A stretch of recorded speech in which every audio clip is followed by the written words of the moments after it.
Labą dieną. Mes kalbėsimės angliškai, turbūt žinot. I just said that we are going to speak to each other in English. Yeah. So, welcome to our talk with a crime writer, not only crime writer, but with a writer, Michael Katz Krefeld, Danish writer, and we are really pleased to have him here.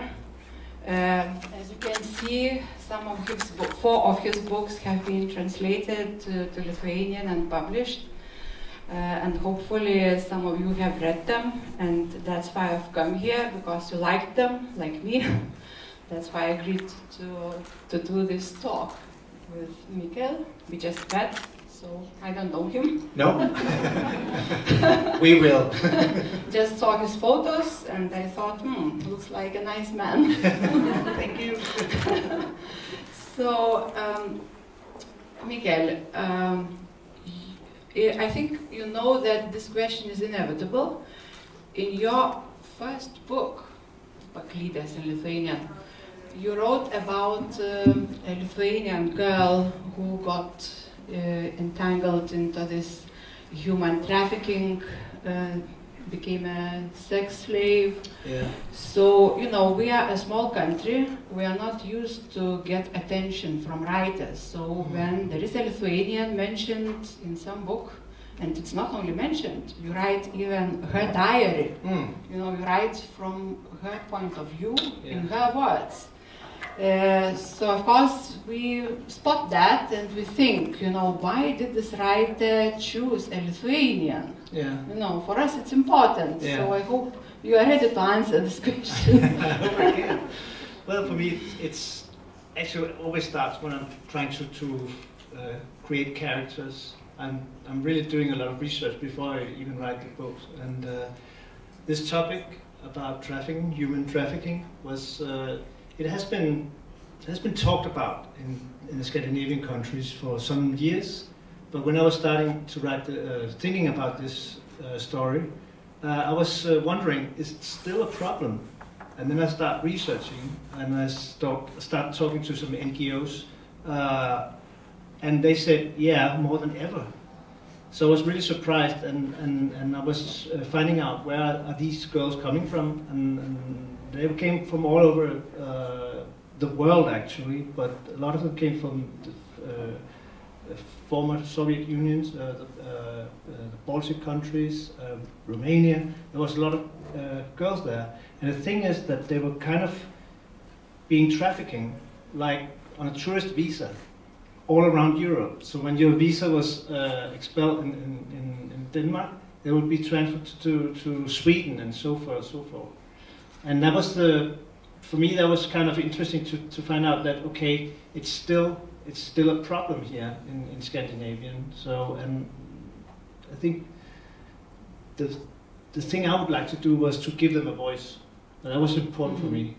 I didn't just want to write a crime story about it. I didn't just want to say being like coming from outside and say, oh, this is a terrible problem for your country and my country, but no, I wanted to kind of give this person a voice. So I was really keen on finding out who she was, and that was my research.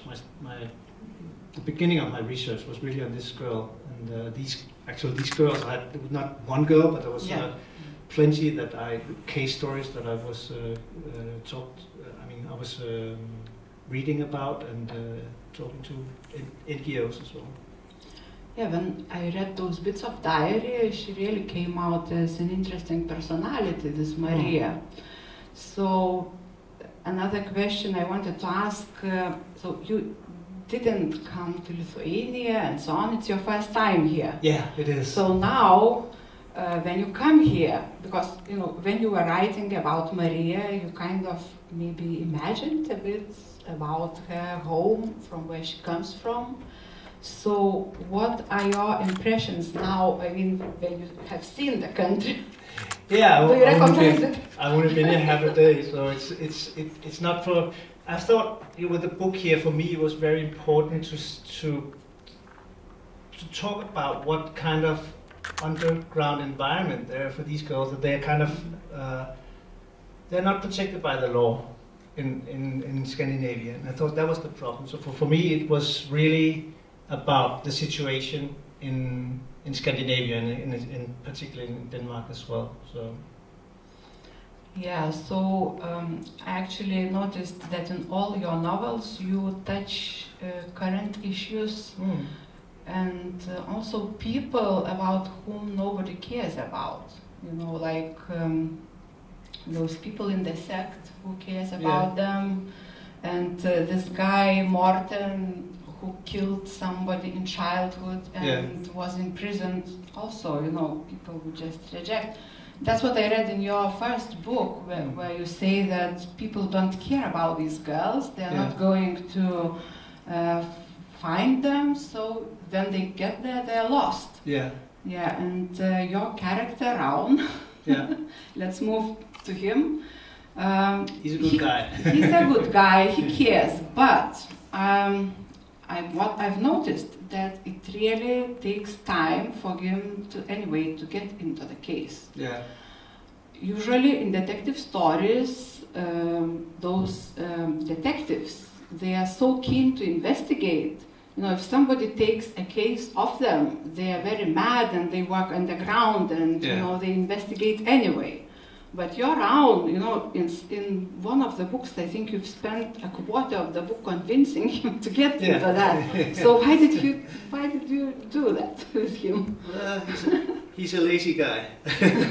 No, I mean, for me, it was interesting with the Raun character that he's not a professional. He used to be a police officer until this tragedy occurred to him. But for me, it was more interesting to have, like, because I'm really interested in these cases with missing persons, and I think it's getting really the drama is highest when everybody has given up, and that this is when you put in the private detective, the one who can help. And I thought, okay, I need somebody who is more privately. It's something that touches him. And I think it has to be realistic before he gets to it. I mean, and for me it's very important that every story has some sort of,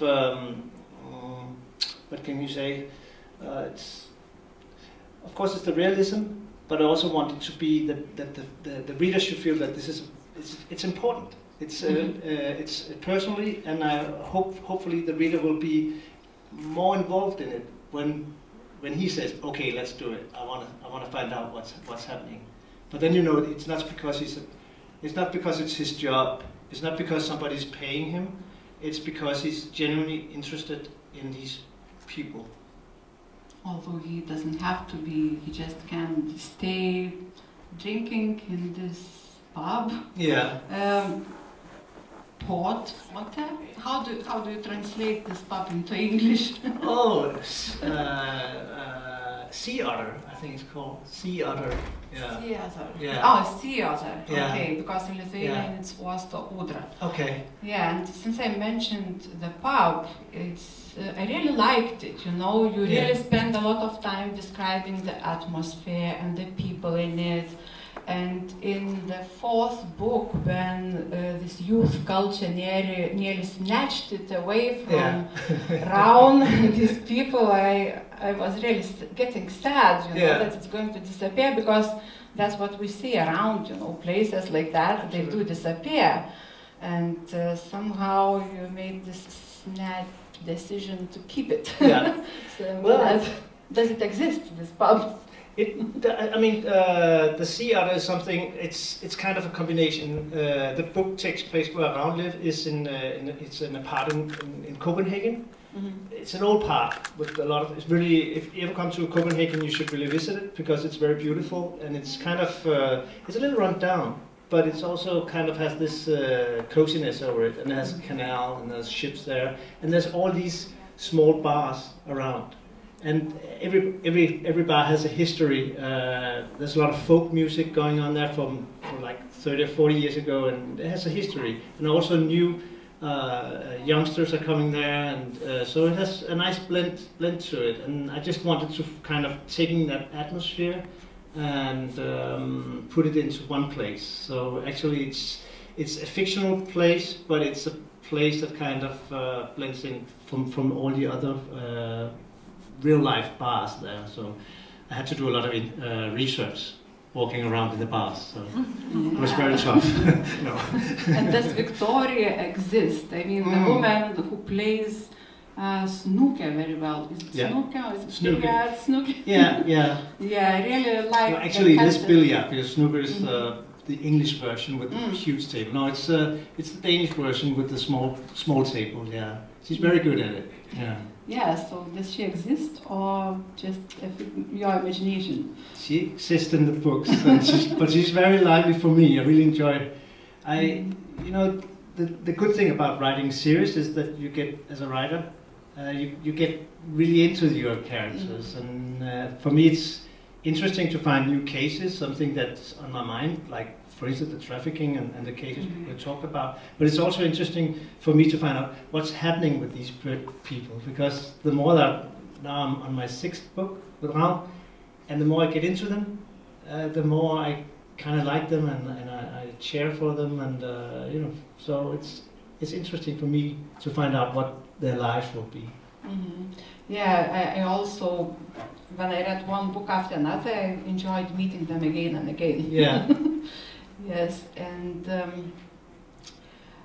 what about the police? I mean, no. I still wanted to ask you about the pubs. Writers and cafes and pubs, they are kind of connected. I remember when I was in Edinburgh, they do writers' tours around the pubs where everyone was writing, you know, like rolling and everything. Do you write in pubs, or where do you write? Well, actually, it's very boring because I'm writing at home, and when okay. and my office is it's a very boring place. There's no view. It's just, but it's important that it's nothing. You know, sometimes I hear about writers or people who want to write say, "Oh, it must be really nice for you. You can just travel to Spain or some exotic place, and you can take your lap. You can write everywhere." And the truth for me is that no, I can't. I mean, I can do a lot of research, and I'm traveling a lot, but when I actually have to do the writing, I have to close it. You know, I have to sit down and just seclude myself. But I really enjoy being at Christianshavn. So I have some cafes out there that I'm visiting, and usually also when I start finding out what's it going to about, you know, the next story, what's it going to be about, I really enjoy sitting out there and getting the inspiration from the neighborhood, and it is a very vivid and lively neighborhood with a lot of different characters. It's a nice place just to sit. Again, I would really, if you come to Copenhagen, you should really go out there, because you can just sit there, enjoy your coffee, and yeah, that will be you will be entertained. Yeah, talking about going to Copenhagen, I haven't been there, never in Denmark actually. No. So I kind of, when reading your books, we got there, you know, the atmosphere is there, and I remembered why I've started to like reading detective stories. You know, in Soviet times, it was prohibited to travel anywhere as I was growing up. So for my mom and me, we both liked reading them.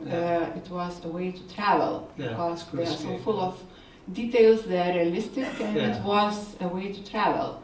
So I thought, what about writing them? Is writing detective stories a way to escape? Yeah, it is. For me, it is. I mean, I know I know the history, and for me, it would be terrible to be in this situation where I couldn't travel, or I couldn't write the things that I wanted to, because I would really opposed to it. I mean, and I sort of do that, but it's not the same. But then, I mean, where I grew up, nobody was an artist, or nobody was writing, nobody was creative. So for me, I was kind of a lonely child. but I didn't feel lonely. I just had my own inner universe, and I was making up stories just to entertain myself. So in that way, it has always been, you know, even when I'm writing now, I can see myself as a kid, because it was kind of this storytelling it's always been inside me, and I always enjoyed it. So, and it is kind of it is a way to travel, and that's why I don't need to travel to write. I can just sit in my office, and then we're on. And yeah, it's a nice. I think for me, it's a really nice. It's a nice way to work, and it's a nice way to live as well. I like to have this, creative life. But I've read that your grandfather wrote a couple of detectives. Yeah, he did. Yeah. So it wasn't like you were the only creative person in that way. No. Actually, it helped me. He was my late grandfather, and I never met him, unfortunately. So he was. He unfortunately drank too much. He was working at the Variety, and he was making set pieces and things like that. And back in the 50s, and there was a lot of crazy times there. But he also wrote 3 detective novels. 2 of them was published. So and I knew that. And I can remember from my grandmother's bookshelf, they were up there when I was a kid. And there was like the really dramatic covers, and I was really, wow, somebody I know have actually written them. So when I started writing my own books, I was struggling with it for like 4 years. And in the end, I was kind of thinking, okay, will this ever be a book? And kind of, reminded my grandfather. I was thinking, okay, it must be somewhere in the genes. So I just have to find it or put it up. Yeah. So.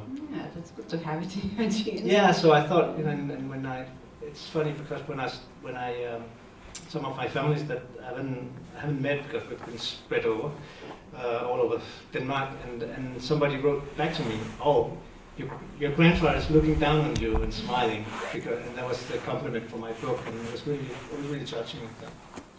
Yes, because you need something to encourage you. Yeah. Otherwise, many people think of writing, even start writing, but then they drop because they don't believe that it's going to be good. Yeah. But so, you have to believe. Yeah, I think no matter what you're doing, you really have to have this confidence, and you sometimes I think you're your own worst enemy actually, because you're so critic. Yeah, and what about other inspirations? I mean, we are talking about crime writing, and before you were writing scripts for TV, I've read. Yeah. And why did you decide to write crime? Did you like some particular writers? I mean, why this genre? I've been reading a lot of different things, but when I start working with television, there weren't any crime shows in Denmark, and I really wanted to. I mean, I could feel if I was going to write something, that was like the genre with kind of a plot, or the drama was really attracting to me, the characters. I like the way that crime stories, they can tell a story, of course, very dramatic, but it can put some colors onto it that no other genre can, and that kind of sometimes you just feel that, oh, this is. It's very difficult to write, but this is easier for me to do these things, and this is kind of keeping my attention, and I can, the things that I care about in life, I can put this into my books as well. So, yeah. Yeah, I can. When I read your books, I feel that the place and the people and this guy around is really likable. Although he's, as you said, lazy and drinks really a lot. Yeah.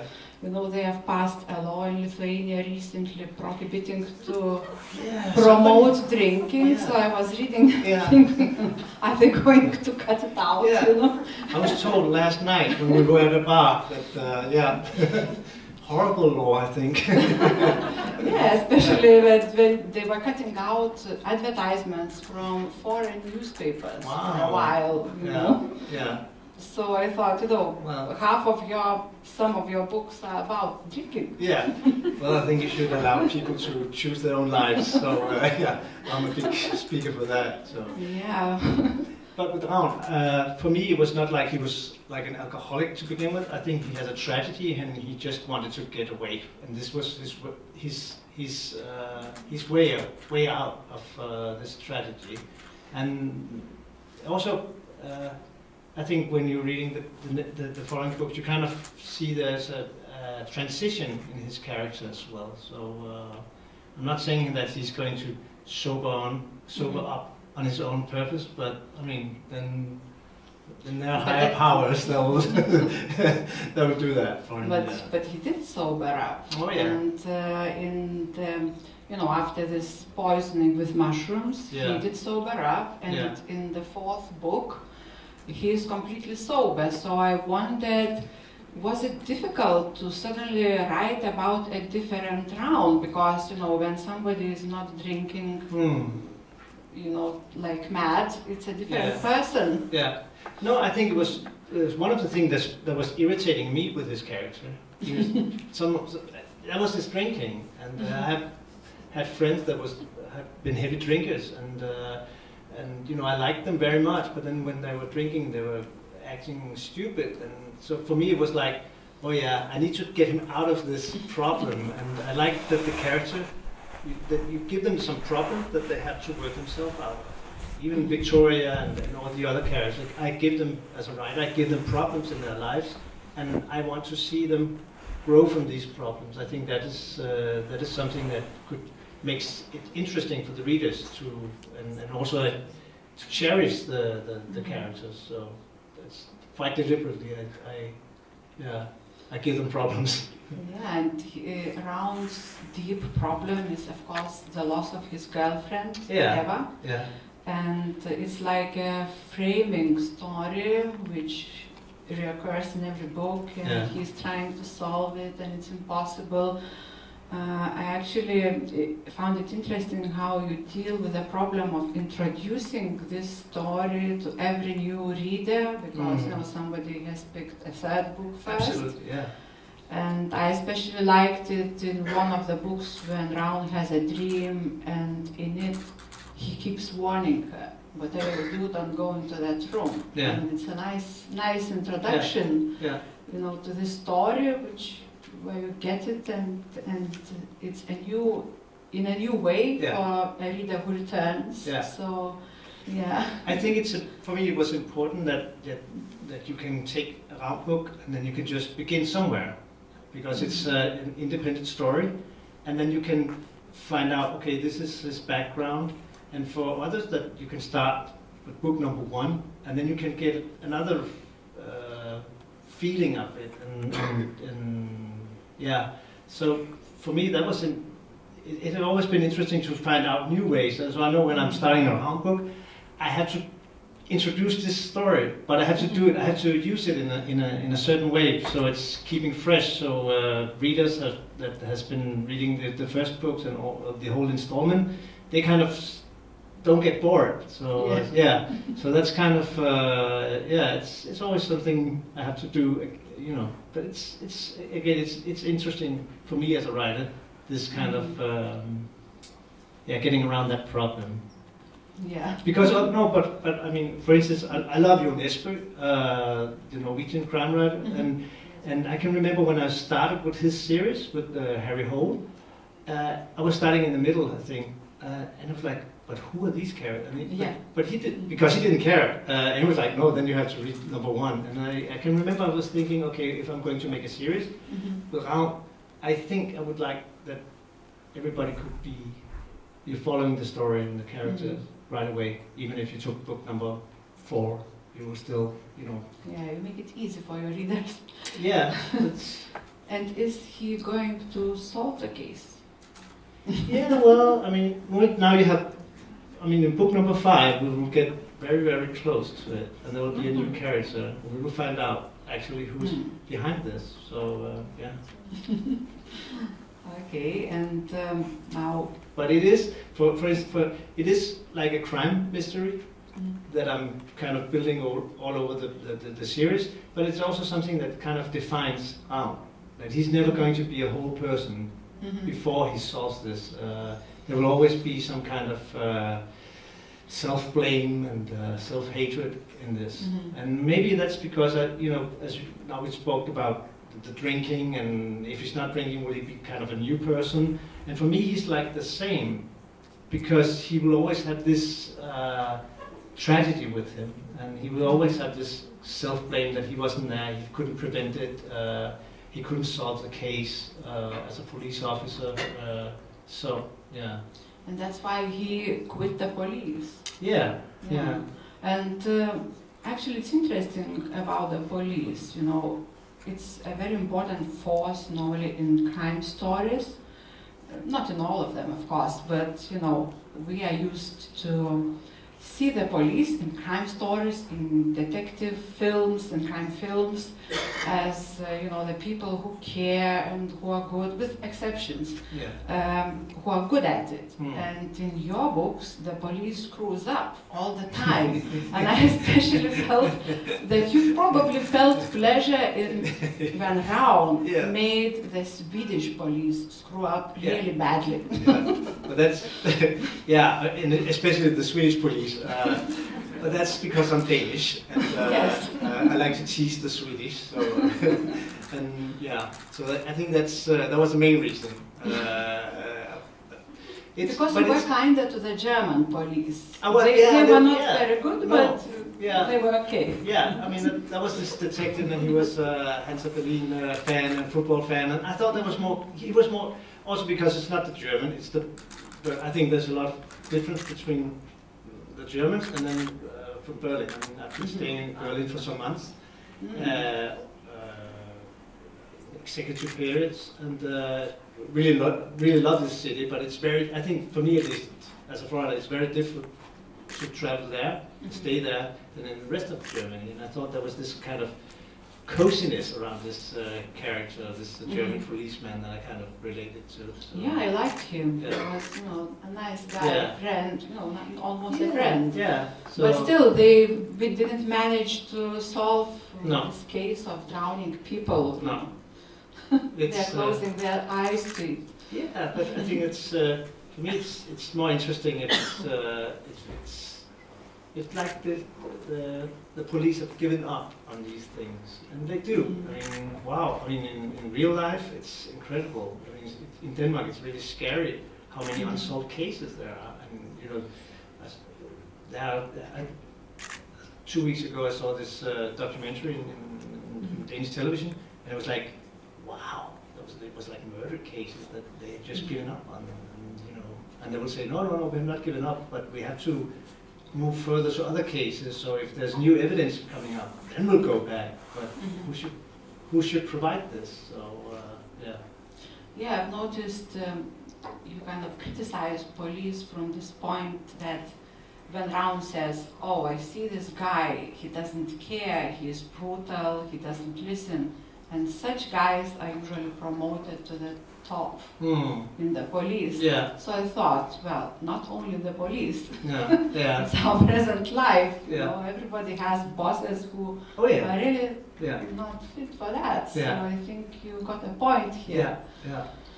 Yeah, and I think I think I have a problem. Always had a problem with authorities. Really. And that's why it's so good to be a writer. And I don't have a boss. Yeah. And, I have a publisher. If they don't want to publish, and an agent, and if they don't want to do it, I mean, I'm quite strong-minded. I'm like Raun, or I like Raun's dog, the English bulldog. I'll go my own way, and sometimes that's good, and sometimes it's really bad, and gives me a lot of problems. But that's who I am, and that's why I think I really enjoy writing, because I can do pretty much what I want to do. You're the master of that world. You know. Yeah, exactly. So, and if my books are successful, it gives me some power in comparison in the collaboration with the publisher, at least in Denmark. And that's this. So for me, it has always been this problem with authorities and suspicion about any kind of community, and could be could be political, could be law enforcement, could be a lot of things really. And I like to investigate these things, and I like the main character Arms. I think him and I is quite similar in this. Yeah, I wanted to ask how much of you put in, of yourself you put into his character. Yeah, I mean a lot, and I think when I started writing it, the series, I didn't know who he was, and for me it was very important because I knew I was going to write at least 10 books with him, and to doing that I know that's at least a 10-year period. And if I knew from day one that Arn is like this, and he likes this, and he everything, if I knew everything about him, it would not be interesting for me, and I knew I would give up on the series. So for me, I knew I had to find out who this character is. So of course he's me. He's he has some elements. He has some, I think maybe some values and virtues that I would like to have. I give him, and then the rest is something where I think, okay, tell me what you feel, what you think about it. So does he surprise you?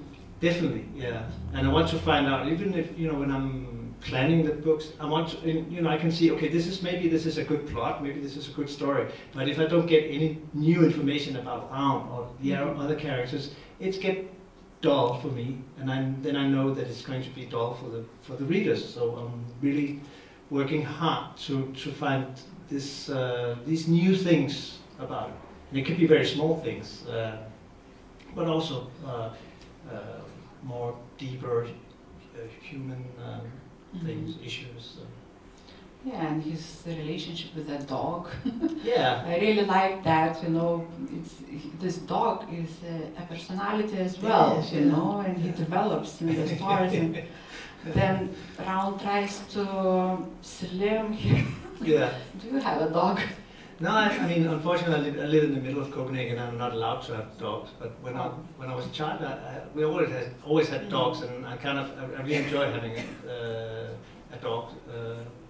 So it's more like my experience with the dogs, and it was just when I started with the series, I just wanted this private detective living on a boat and just having a dog for I was thinking I have killed his wife. And now I just need to give him a dog or something, a little company here. So that was the idea of it. But then the dog kind of had its own mind, and the funny thing is that in Denmark he really grew on the readers, and they were going like, oh, we really love your Arn character, and the dog's name is Muffe. So it was always Arn and Muffe, and I was like thinking, okay, this dog's just taking over now. And it's like his sidekick. It has become his sidekick. It has become his sidekick now. So usually some of my Danish readers, they say, okay, Michael, you can kill everybody, but you don't kill the dog. so I will not do that. No, so. Oh, thank you. He's much important for me. Yeah, and actually, when I told my friends that I'm going to talk to you, and they said, "Oh, it is this writer whose character lives on the boat?" Yeah. That's the first thing people remember and noticed. Yeah. The detective who lives on the boat. Yeah. So why did you decide he has to live on the boat? I like that. I think the neighborhood was intriguing to me, Christianshavn. And then I thought it was the canal, and I knew people were living there, and I'm really fond of boats myself. And then I think, wow, a private detective, because that's what he's in. I was thinking that, okay, he's an ex-police officer, but what is he? I mean, then he has to solve some cases. Is he really a private detective? Is he? I think I hadn't defined it yet, but then I thought, okay, maybe he could be on a boat here. So that was, and then kind of rolling, and I thought, this is a good place. This can create stories that I haven't yet found out. So then that's, yeah. So for me it was an inspiration to find out, he should be on the boat and have his dog. And it's also kind of a free life romanticization of a free life. So it's like a dream life. Yeah, it's like no cares, and not stuck in a flat like everybody else. Yeah, exactly. So I think it was a way to put him out of a normal life in a way. And then I spoke to a lot of people who lived on the boats down there in the canals, and they had a great community. And another thing is, it's very important to have a good friend, your boat neighbors, so to speak. Yeah, they are very interesting as well. Yeah, no, because you have to, also in real life, you really have to, if something is happening to your boat, you really have to take care of each other. So for me, that was, the next characters came there. The idea for the next characters in the books was, yeah, it came very fast for it. Yeah, so boat, Denmark, Christianshavn, and then you write about other countries sometimes. Yeah. And I must admit, the book about Hauser, Stasi, Germany is my favorite. Oh, thank you. Thank you. It's very strange because I normally don't like Westerners I don't like when Westerners write about Eastern Europe. No. Because it seems always to me that they exaggerate all the surveillance and somehow life how we experienced it disappears. Because they kind of pretend to know, but it's not true, it doesn't ring true. Yeah. But in your novel, I felt that it rings true. I mean, Germany, of course, not Soviet Union, it's something different. But you do exaggerate. Yeah. I mean, Hauser is really an extreme character, such a surveillance, but it was great to read about all the surveillance system and how he observed these people, and it was even painful, actually. That's the book I read the slowest. Yeah, okay. Yeah, because I needed to kind of relax a bit after all this surveillance, and also the timing, I checked when the Berlin Wall fell, and I knew that, when it falls, Hauser cannot persecute them, and I thought, will they manage? Will they manage, yeah. Yeah, I mean, about timing. Yeah.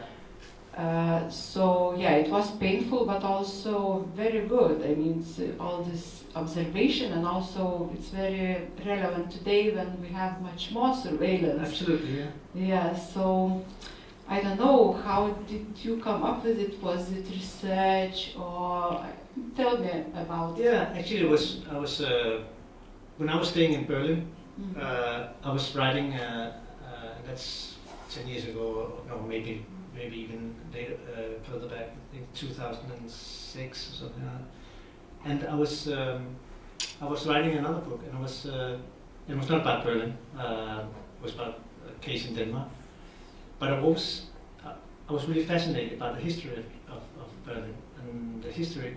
And I thought, okay, I was hoping that I could, I was writing my second book, and I hope I could succeed as a writer, and I knew that it was going to be a success.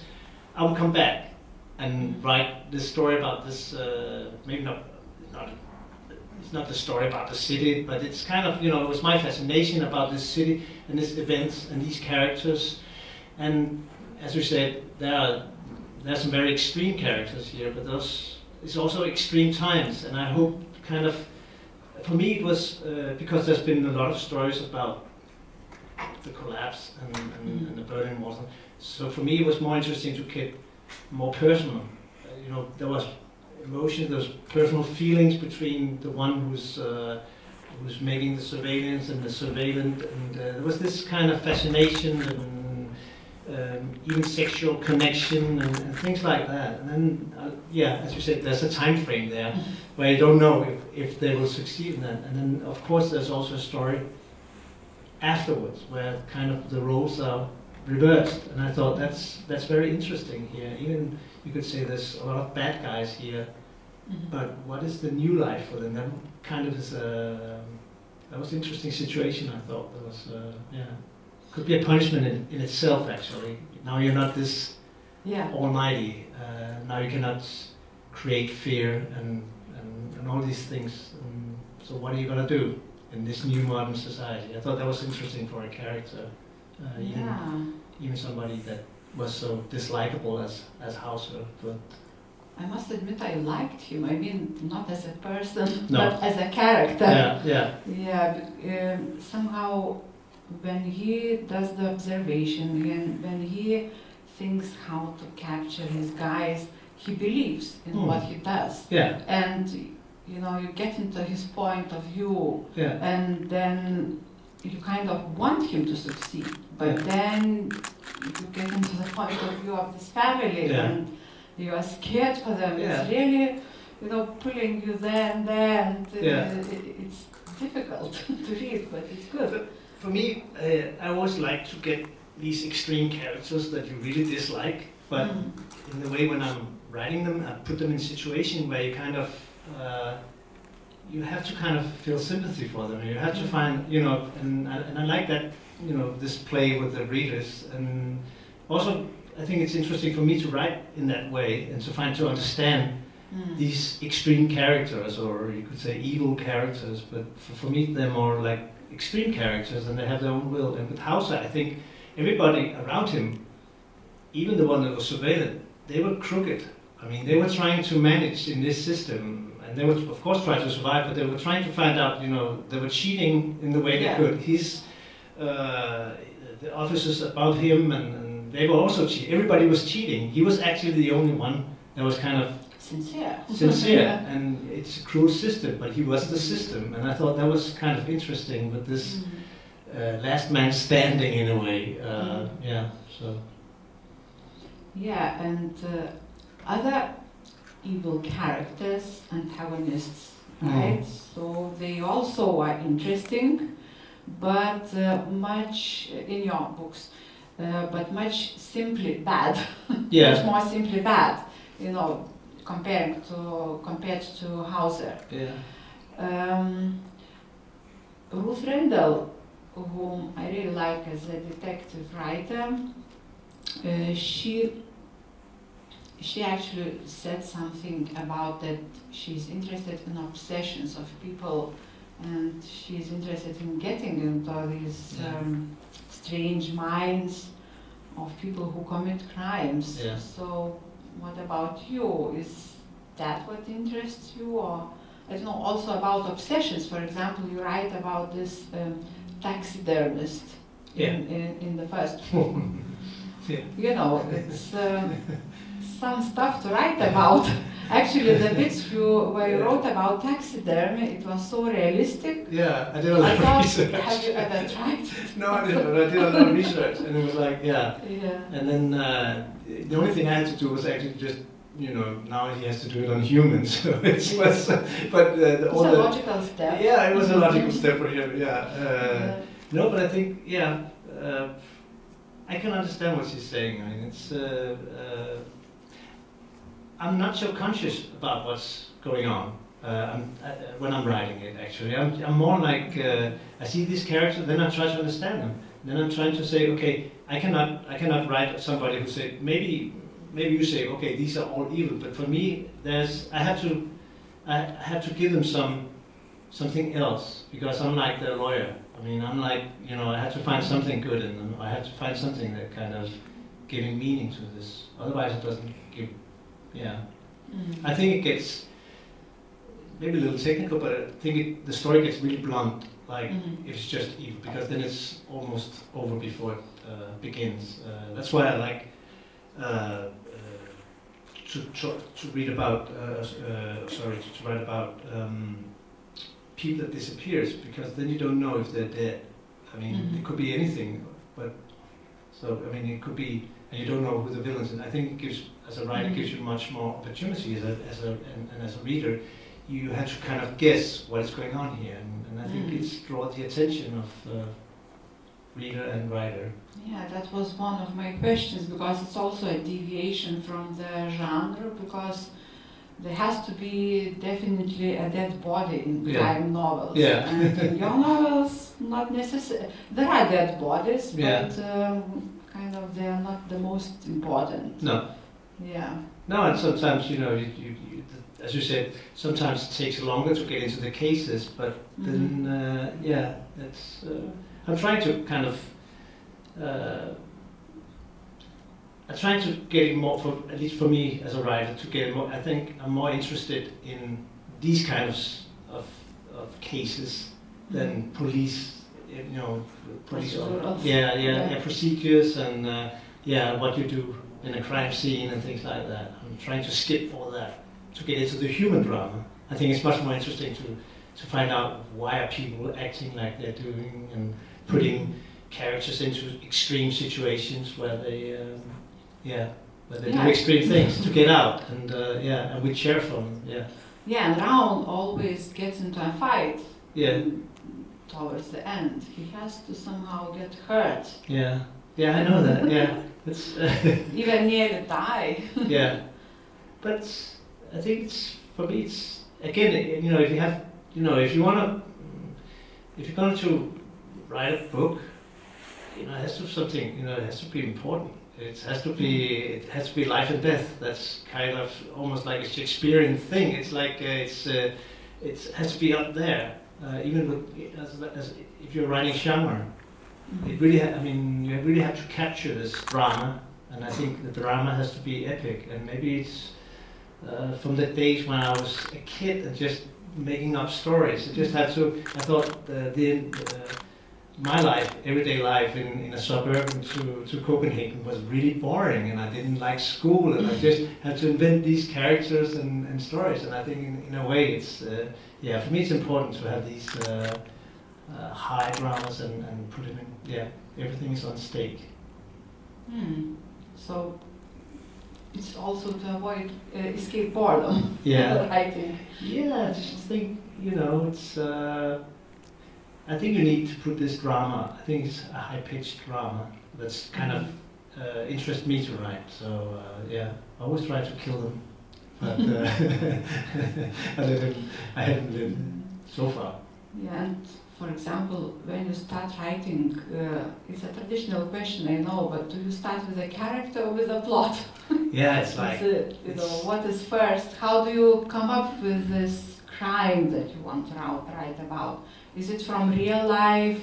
You read something in the newspaper, like some writers do, or how to come up? Yeah, it varies, but it usually is a topic that I think, wow, this could be interesting.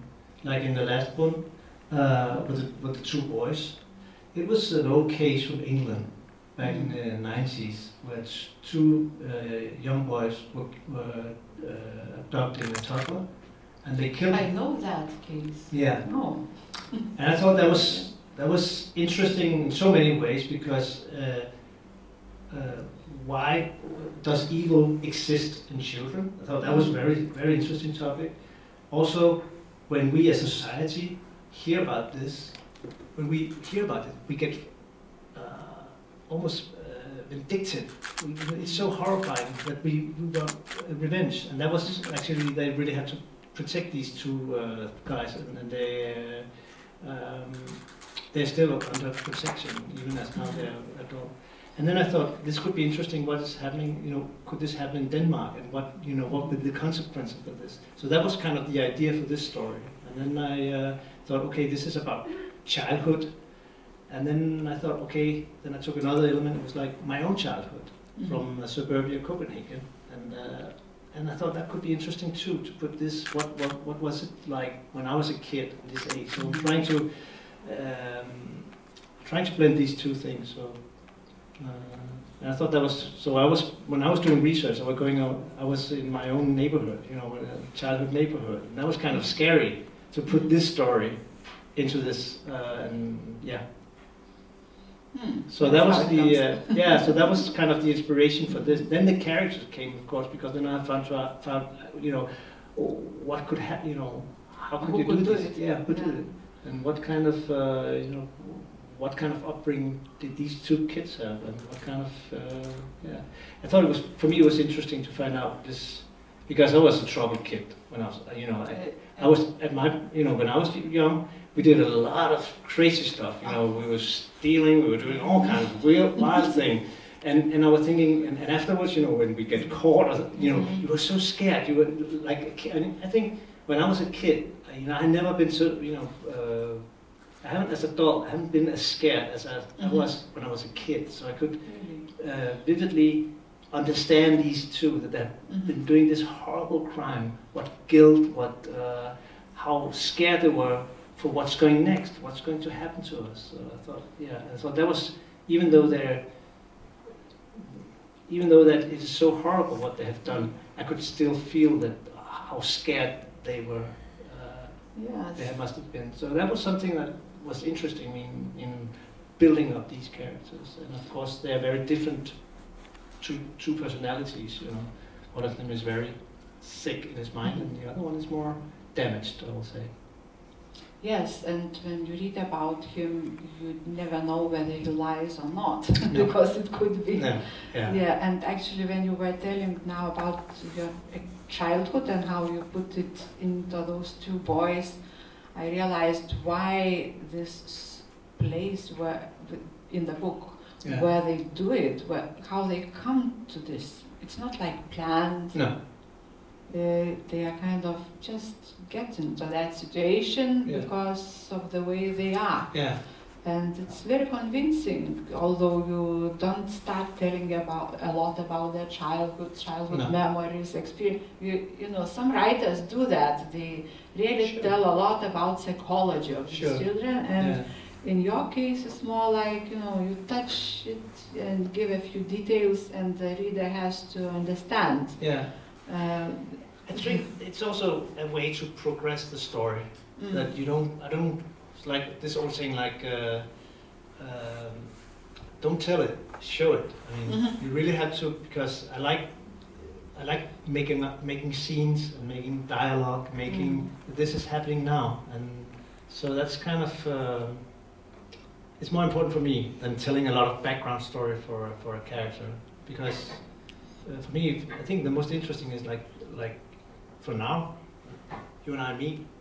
We don't know each other, but we, you know, as we go along, we talk, and found small details, and that's interesting. And if we would meet tomorrow and have lunch, we would debate something else, and we will know more about each other. And I have this. I think that's very interesting, meeting new people, and that I have the same thing about characters. It should be the way you discover characters, and you can easily identify with characters without the whole background. I mean, I can see you as a human being and a nice person without knowing a lot about your background. So I just, so for me, I have this. I think that's something that is significant for my books and for my writing, is that I want to be just. Yeah, I just want to get quickly into the scenes, and then when people talk and react, that's kind of what defines them more than we have to know a lot about their background. So, and for example, you know, characters, or I mean, we are used now to Hollywood films where there is a lot of didactics, you know, telling people, oh, you will solve this, or you will blah blah blah. Brown once does it to Louise when she finds that her brother is dead, and he says, you will overcome this, and you have to focus on now. And then that's what I liked a lot.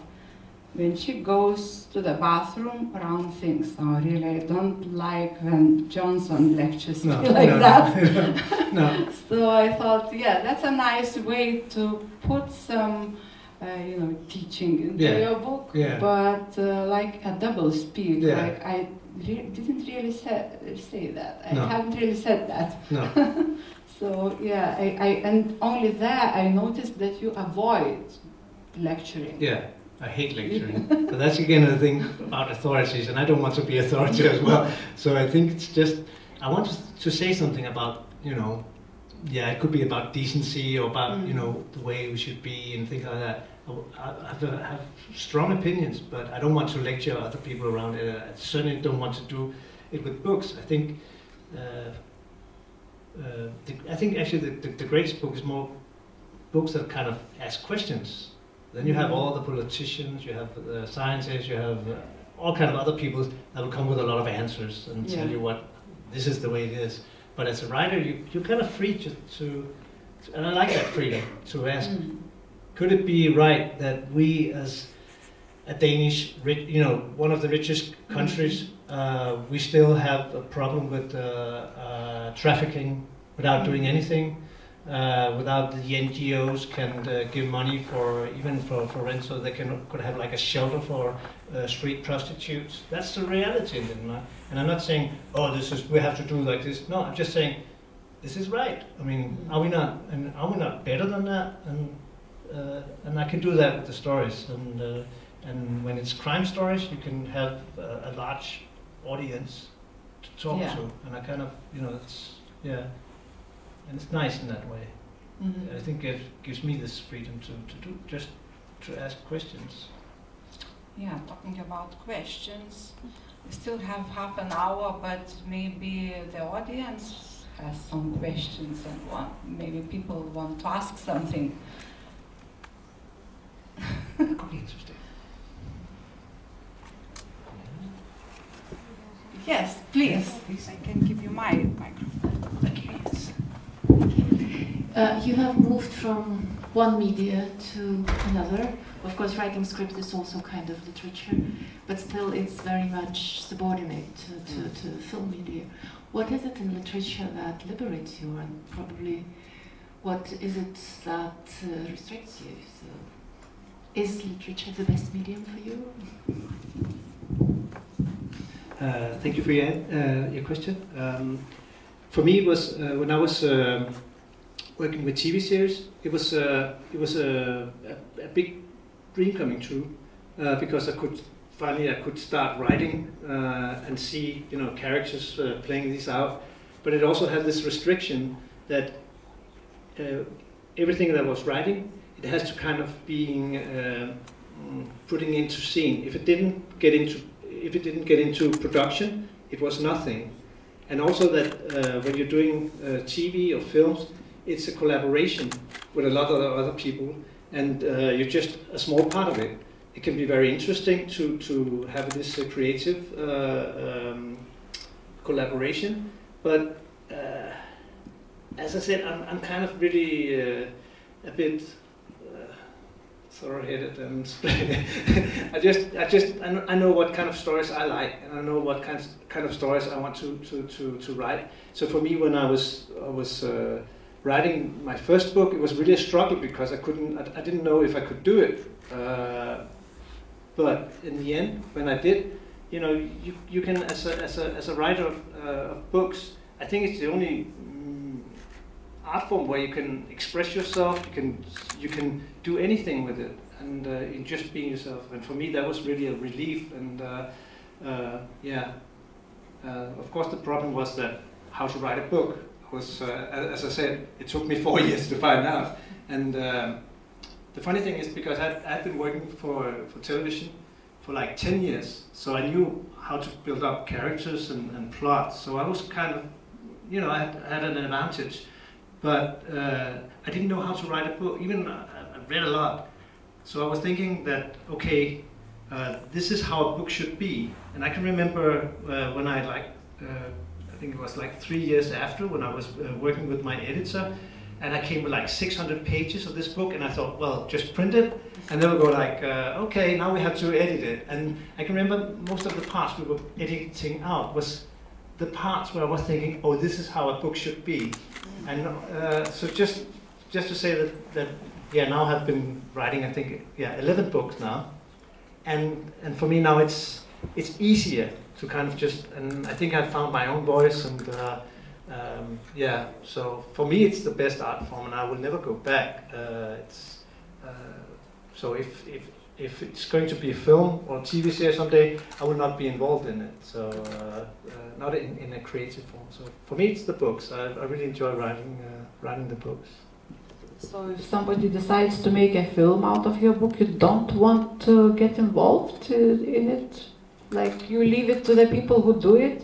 Yeah. I would rather, because I have been approached by producers in Denmark and from the States and Germany, who had ideas for how to make Ravn into a TV series and films, and it hasn't been the right projects. So I'm very keen on, also because I have this background as writing TV, so I kind of know what's in this. And before I found out, I think the most important as a writer is to find the perfect production company, the perfect writers even, and the producers and the directors for it, and then leave it, because it's not your work. It's a kind of translation of what you're doing, and maybe it's a good one, and maybe it's not, but it's not yours. It's just, yeah, it's just a film. It's a bad translation. Yeah, and that's horrible, because we've all seen a lot of adaptations that is really horrible, where the book was so much better than the film, and everybody's going like, oh my God, it should never have been done. And that, I think that's the worst part, you know. As a writer, you get approached by a lot of producers who will buy the options for your book. It's quite cheap to buy an option, and I hear from a lot of my colleagues, they will say, "Oh, but maybe it will never happen. They will just shelve it." And I'm thinking, okay, this is not your biggest problem. The biggest problem is if they actually are doing it, and everybody hates it, or you hate it, and your audience hates it, that has their own vivid opinion about how round looks like and how this setting is. So yeah.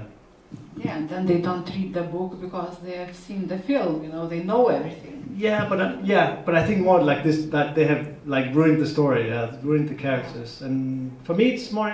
I really enjoy this feeling that I'm putting film up in the reader's mind. I mean, I know that my books are more like kind of what do you call it, cinematic in a way, and I really enjoy that. You know, when my readers are writing back to me on Facebook and say, "Hey, it was like a film, Michael," and I was like, "Yeah, great, that was great," and maybe it's the best for me actually to have these kind of experience with.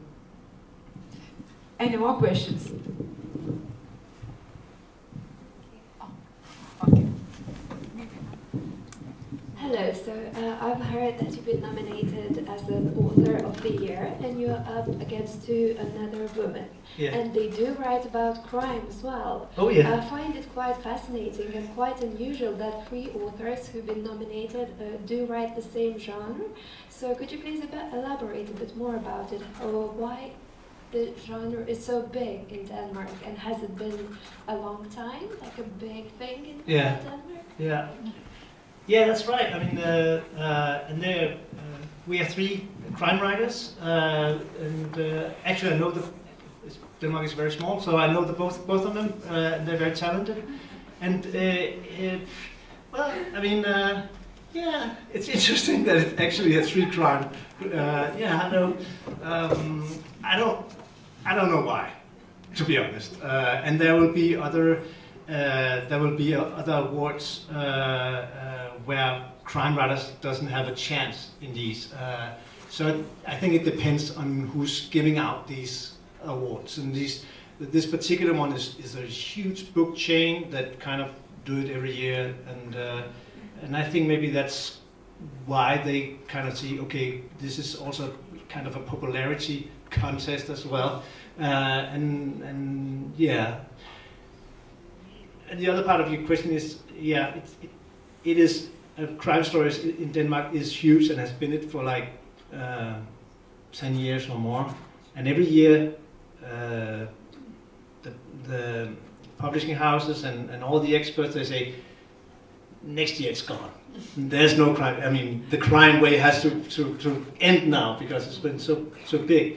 And I think for at least, I mean, I think my readers, the people who's following around and here, I mean, it's growing, and it's growing because there's coming new medias. It's growing because we have audiobooks now and streaming, things like that. And I think audio and streaming is really good for the genre literature. Maybe not for all literature, but for that it's really good and kind of grow.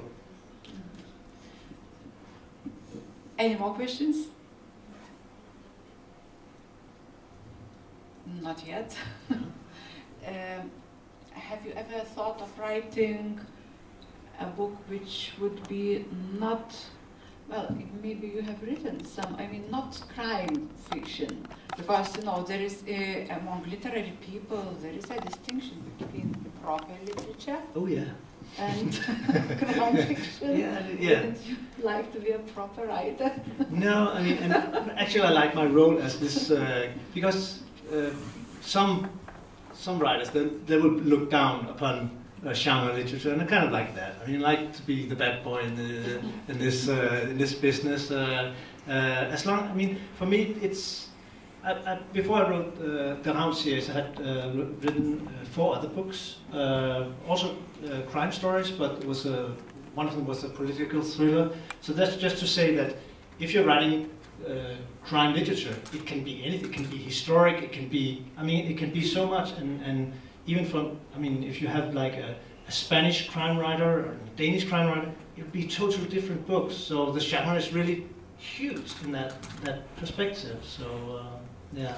Yeah, talking about historical, sometimes even present-day detectives in crime stories solve historical cases. I mean, it's not necessary to set your book in historical some period, but let's say, I don't know how you're familiar with TV series Inspector Morse, British. Yeah. You know, he is in hospital once, and then he solves a case which happened in 19th century. Yeah. So have you ever thought about that? No, not really. I mean, what I like is changing the character sometimes. Last year I wrote a book with a female character, and I did that before, and it's totally... She's a detective. Yeah, she's a police officer actually, in homicide. But she's a competent police officer, differently from... Not really, because she has really some serious personal problems, and she's blackmailed. The cases she's... there was a serial rapist she couldn't convict, and then she follows him because she's scared for what he's going to do. They couldn't keep him in custody. And then this guy has a car accident, and she decided not to help him. But somebody is seeing this and filming this and blackmailing her to do other vigilante operations. So she's very on the edge. But just to say that for me it's very interesting to have like for writing like a female character or a male character, because it's totally different stories you can get out. And, yeah, but isn't it problematic? I mean, I've always thought, how is it for a writer to write a character of a different sex? I mean, when you write from his or her point of view, so from her point of view, you have to become kind of a woman when you're writing it. Yeah, well, I mean, you have to listen anyway. I mean, and men can be men are not that good listeners, I know. Yeah, but for me, writing is actually pay attention. You have to pay attention. I mean, it doesn't matter if it's a woman or a male character. You have to pay, or if it's a leading character or a minor character. You have to pay attention, and you have to listen for what they, you know, for all these kind of different emotions and feelings and objectives. And so for me, it's just another kind of research to find out. So it's just I'm just doing my research elsewhere, in different places, really. So. How much time do you spend on research? It sounds like you do a lot. Yeah, I think it's like when you say this, what is first, the plot or the character? Because it's like I can come up with like an idea, and then I should actually research it. Is this true? But because I'm kind of getting involved or in love with this idea, I think, okay, this could be really good if it's like this and this. So I start writing it, and then I go back and do some research. Or maybe I could be writing the book, and then at some point I'm kind of feeling that I need some kind of, what do you call it, like I need to know maybe some part of city or some part of, you know, some place, what it's like in the 6 o'clock in the morning. And then I go out and do some research. So I'm constantly doing research, but it's all kind of different research. So. Oh, so yeah, I thought about it, you know, when I read this bit in the first book about Stockholm, this Arizona market. Yeah. Have you been there? Yeah, well, it's actually, I did the research. It's a very scary place, and it's like a black market where they're trading everything from drugs to women to guns and things like that. And actually, the inspiration took from the war in Balkan. They had a special area Everybody was at war against each other, but there was this black marketplace where there was no, there was no fighting anything. There was just trading all these goods and drugs and things like that. And when the wars ended, it kind of spread. So these people that were fleeing the war, these criminals also that were fleeing the war, kind of had these black market spots around Europe. And I read some articles about it, and I thought this could be interesting, and it could be interesting to set it in Scandinavia. And it couldn't be interesting. So it doesn't exist in Scandinavia. It doesn't. This particular place does not exist not as a place, but the trafficking, the drug dealing, the guns. Actually, in Sweden now there has been a lot of bombing, trading of explosives as well. All this kind of you can say all the criminal case, all the crimes are happening. I just put it in one place there. So. Yeah, and create the atmosphere. Yeah. I really thought that such a place exists and that you have visited it. Yeah. To write it. So now it comes out. It doesn't. Yeah. Okay. Any more questions? Yeah. The thing, I can tell you, the thing about doing research is actually that you really have to do a lot of research about something, and then you have to, when you have all this, it could be like what's happening at a hospital, some ward, but then you have to find maybe this particular thing that could tell the atmosphere, that could set the atmosphere and the tension. So you don't need to bore your readers for all the details of it. So you just have to, but you have to do a lot of research to find that particular details that will kind of say, oh, it's like I'm being there. So.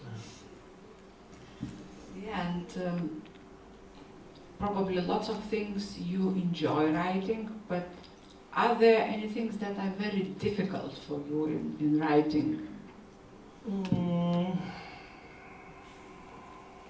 Or is everything just beautiful? No, I think the switches between when you're writing, I'm really into the stuff, and I like to, as I said, I like to seclude myself, and I'm really into this. And then you don't have this, maybe the same social life as everybody else, and it's like I'm not out with my friends, and I'm not, there's a lot of things that I'm not doing because I'm writing, and I'm really focused on that. And then when I come out of this bubble, I see, it's just, yeah, it's a little weird, the first weeks, I think, and then you have to go work. I think for me, it's the most difficult part is actually the collaboration with your publisher and your editor, because I'm so into the story, and I'm not the kind of writer that writes a bit and then give it to my editor, and then we discuss it, and oh, where should I go with this? I'm very, I think one of the joy about being a writer of books is that you have total control of this. So that's it's like a bubble on there. So I think it's maybe the thing that I have to get better at is like the collaboration also about the publishing. I like to ask writers about how they write, because many people probably want to try it.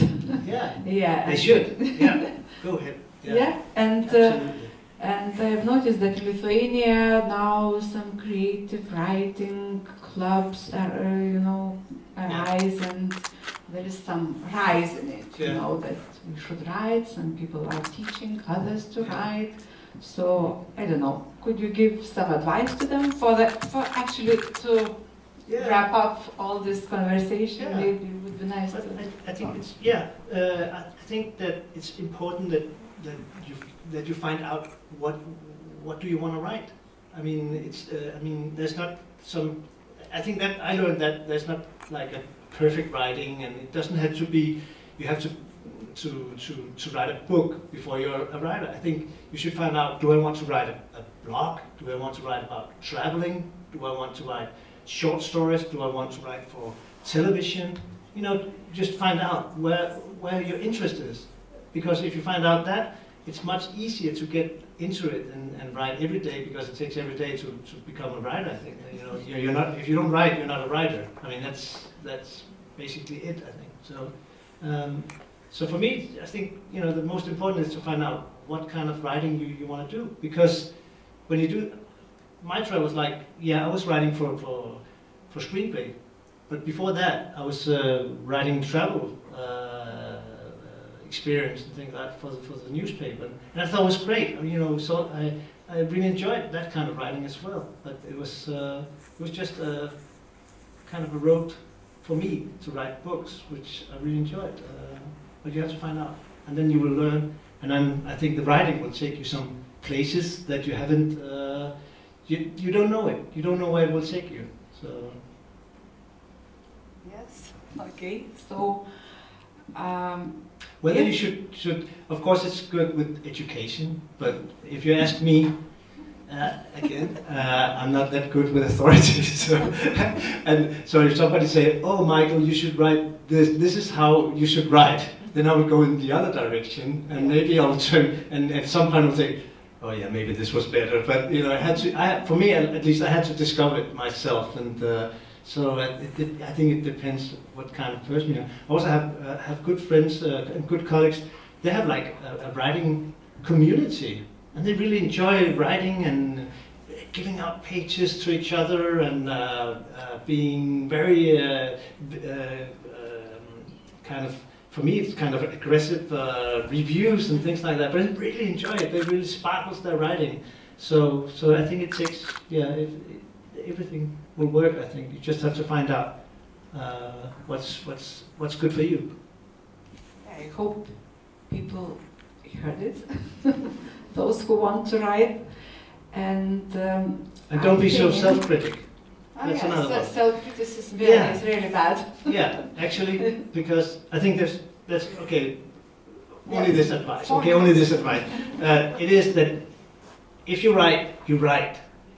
If you edit, you edit, but you don't do the thing same. If you try to write and then no, this is not a good sentence, or this is not a good line, you're gonna screw it up. I mean, you have to just write, and just it's crap. I mean, when I'm writing the first draft of this book is, I mean, everybody could do it better. Really, I mean, it's so crap, and I really have to look at it and think, oh my God, this is the worst. Now, I mean, this is book number 11 I'm writing, and it's even worse. I've never written so badly, but I know, because I've been writing 10 books before that. I know if I sit down, I try to work again, and I try to edit it and put it in right.